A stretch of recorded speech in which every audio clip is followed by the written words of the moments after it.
Mr. Poo-Poo! Mr. Poo-Poo! Whoa! Oh, your Poo-Poo! Today on astrology, we talk about the stars!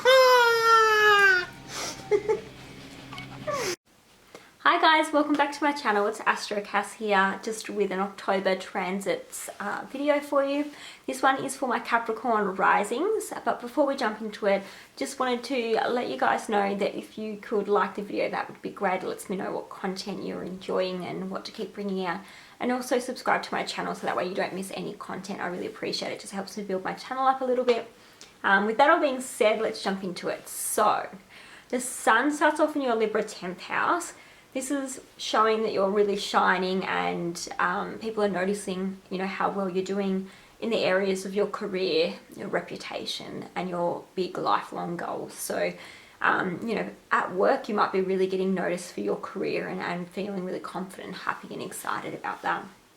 On the 24th, the sun then moves into your Scorpio 11th house, which is where you're going to feel really confident and happy spending time with your friends, the groups you're a part of, the community, you know, networking.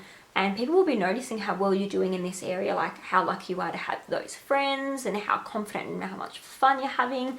So it's going to be a really nice transit to spend time with your friends and feel really happy and blessed in those areas. Mercury, so the planet of communication, learning and thoughts, is in retrograde in your Libra 10th house. So with this transit, you might be feeling a need to revise, revisit areas around your career. There might be a little bit of conflict or things that you're not quite too sure about. With a retrograde, it's not a great time to start something new, but it's a great time to revisit and revise things that you've done around your career in the past, maybe things you haven't finished or completed. So pick up some of those old things that you started before that you haven't completed and figure out how you can finish them off or start finishing those projects off. So Mercury will go direct in your Libra 10th house on the 19th of October at about 10 degrees. So after that, things will be a little bit more external for you. You'll be able to maybe think a little bit more clearly and start some new projects after that time. Venus, the planet of love, romance, and pleasure, is in your Scorpio 11th house. So you're really going to be loving your friendships, community, the groups that you're a part of. You might be spending more money, making money in that area, or just appearing very beautiful and, you know, fun and Venusian in those areas. So keep an eye out for that.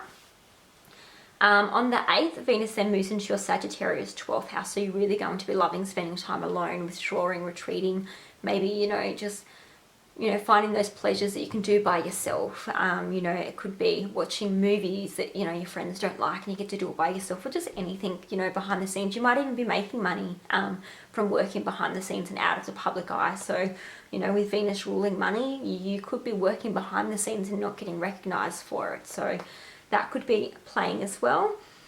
So Mars is your energy, it's your passion, it's what you're fighting for, it's how you take action. That starts off in your Libra 10th house. So you're really passionate about your career and work at that time. You're really going to be fighting for your career, maybe planning and taking action on next steps to build your career up. There sometimes can be a bit of conflict and tension as well, with Mars being the planet of war and fighting. So check out your natal chart and your transits, see how this is playing out, what aspects are happening.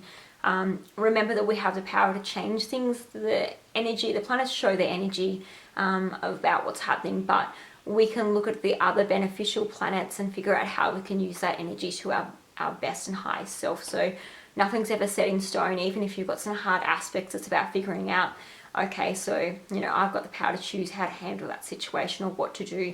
And in those times, it's really great to have a look at the planets that have got trines and sextiles and, you know, planets making good aspects to your Mars, and figure out what you can do to make it a positive experience.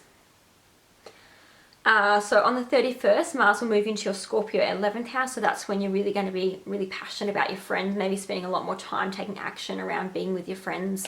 And of course, just like I said before, Mars can cause a bit of conflicts. There might be disagreements with your friends or groups that you're a part of. There might be some kind of conflicts happening. Check out your own chart and see what's happening there.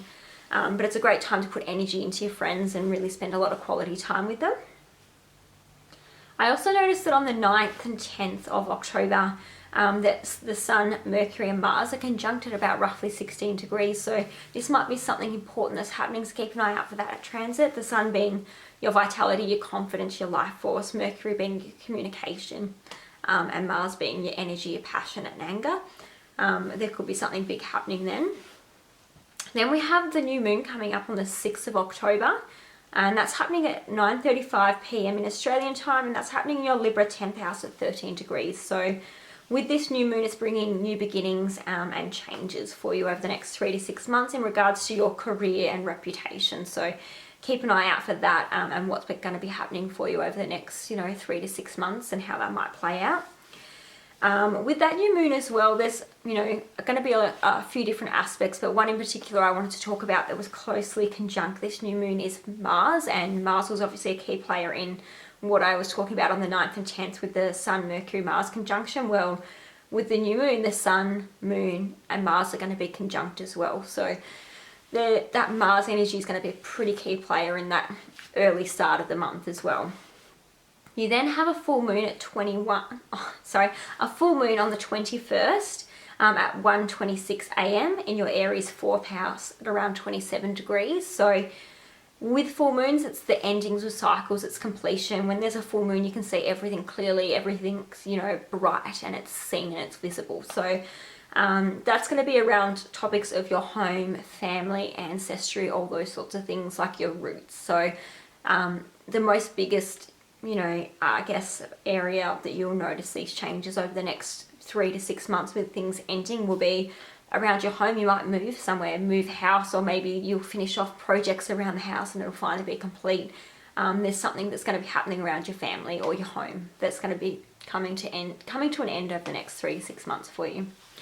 Thanks for joining me, guys. I hope you enjoyed this. Bye.